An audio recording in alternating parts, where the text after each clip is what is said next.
Saying it since you were a little child. It's one of the things you learn at school, and what happens is when you learn something as a little child, you learn it, and then it becomes just kind of as soon as the first word is said, the rest of it just comes out. It's like when you learn to say thank you, and someone said, what do you say? And you were 2 years old, you went, thank you, right? And that's what you did. Well, when you're a little munchkin, and you're saying the right thing, you're trying to please your parents and stuff, eventually you get a little bit older, and you're thinking, well, that's just kid stuff. But it isn't. Gratitude is an adult thing. Gratitude is something that we do, that we are taught to do, because the more you show gratitude, the more grateful you can be. It isn't that you wait until you're thankful for something, and then you say thank you. You say thank you, and that begins to add to what you know is gratitude. But with the Pledge of Allegiance, we say each word for a purpose. And the very first word is I. I pledge. It isn't that we pledge, which we do. I pledge allegiance. This is my act of honoring what is about to happen. To pledge something is to give of yourself as fully as possible. I promise this. It is as serious a promise as you can come up with. And so to pledge something is to then be, to honor, on using your honor toward whatever is going that direction. I pledge allegiance. I offer my loyalty. I offer the fact that this will be my allegiance, my promise. And what do you give allegiance to? At a scout event, you give allegiance to your own troop. When you have 25 troops around, you honor, you respect the troops that are there, but it is your troop that you have allegiance to. If one of your brothers is in need of special help, you are the first one to step in. You are not opposed to going over and helping someone in another troop, but it is your troop that you first honor. And so I pledge allegiance to this troop. I pledge allegiance to the flag, is what we're saying. Why a flag? The flag is our standard bearer. The flag has a personality.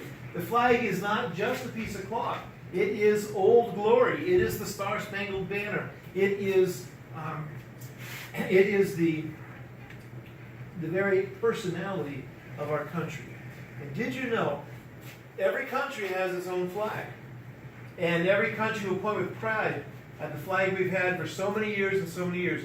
Did you know that the United States is the only country to have had 27 different flags in its history? It's always been red, white, and blue. It's always had stripes. The first one had 13 stars and 13 stripes. The second one had 15 stars and 15 stripes. The third one had 20 stars and 13 stripes, 22 stars and 13 stripes, 25 stars and 13 stripes, 29 stars and 13 stripes, and that's because this is the United States of America.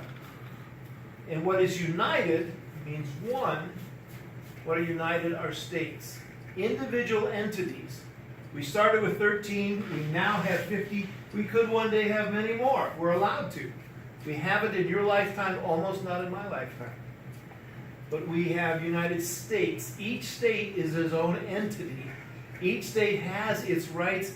Each state has that which it is to do and allowed to do uniquely, but while connected and attached to the one nation, the United States of America. Did you know that before the Civil War, we were the United States in America? Each state, when they fought during the Civil War, I am a Virginian. It's not that I'm a Southerner, I am a Virginian. I am an Ohioan. I am a New Yorker. I am a New Jerseyan. I am an Alabaman. Each one, the brigades came from states, because that's how they do it.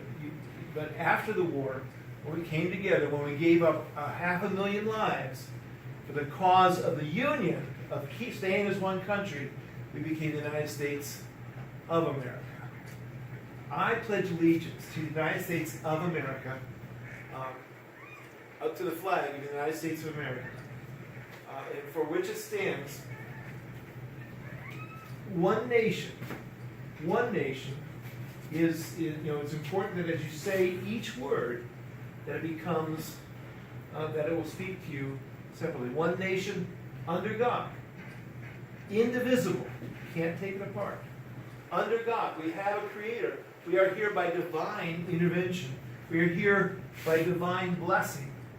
And we are not the only country that has been placed here by God, but we dare not ignore that it was God who has given us this freedom.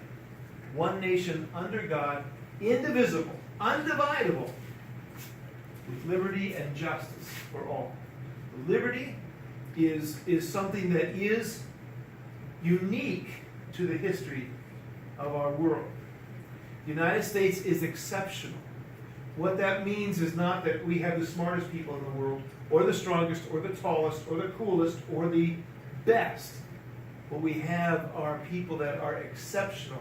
The exception to the rule of history, which is that a government rules you. We are the exception because we are the government. The government exists to serve us.